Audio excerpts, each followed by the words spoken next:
மாதேவா மாதேவா மார்கழி உற்சவம் திருவெம்பாவை. மாதேவா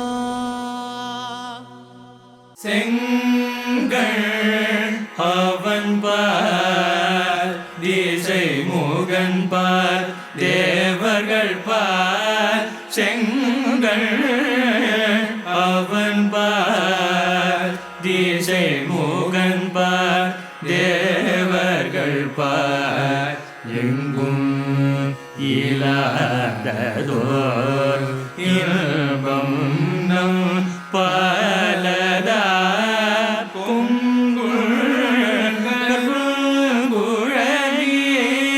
நல்தமை கோதாட்டி குங்குள் கருங்குழலி நல்தமை கோதாட்டி இங்கு நம் இல்லங்கள் தோறும் எழுந்தருளி செங்கமல பொற்பாதம் தந்தருளும் சேவகனை அங்கண் அரசை அடியோங்க காரமுறை நங்கள் பெருமாறே பாடி நலந்திகழ பங்கைய பூம்புனல் பாடு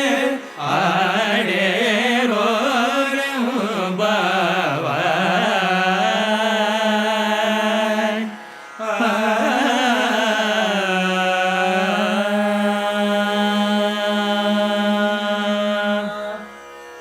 பாடல் 17. விளக்கம். பாவை நோன்பிருக்கும் பெண்கள், வாசனை நிறைந்த கருமையான கூந்தலை உடைய பெண்களே, சிவந்த கண்களை உடைய திருமாலிடத்தும் 4 திருமுகங்களை உடைய பிரம்மனிடத்தும் இந்திரன் முதலான தேவர்களிடத்தும் இல்லாத ஒப்பற்ற பேரின்பத்தை நம்மிடம் இறைவனான சிவபெருமான் வைத்துள்ளார். அவர் நம்மிடம் உள்ள குற்றங்களை நீக்கி அடியார்களின் மனமாகிய வீட்டில் எழுந்தருளி சிவந்த தாமரை மலரை ஒத்த தன்னுடைய திருவடிகளால் அருள் புரிகிறார். அவர் வீரனாகவும் அழகிய கண்களை கொண்டு அருள் பார்வை தரும் அரசனாகவும் அடியவர்களுக்கு அரிய அமுதம் போன்றவனாகவும் திகழ்கிறார். நம் தலைவனாகிய இறைவனை நன்மை பயக்குமாறு போற்றி பாடி தாமரை மலர்கள் மலர்ந்துள்ள இப்பொய்கையில் நீராடுவோமாக என்று கூறுகின்றனர். இறைவனிடத்தில் நாம் கொண்டுள்ள நிபந்தனையற்ற அன்பானது தேவர்களுக்கும் கிடைக்காத ஒப்பற்ற பேரின்பத்தை நமக்கு பெற்றுத்தரும் என்பதை இப்பாடல் உணர்த்துகிறது. மாதேவா மாதேவா மார்கழி உற்சவம் திருவெம்பாவை. மாதேவா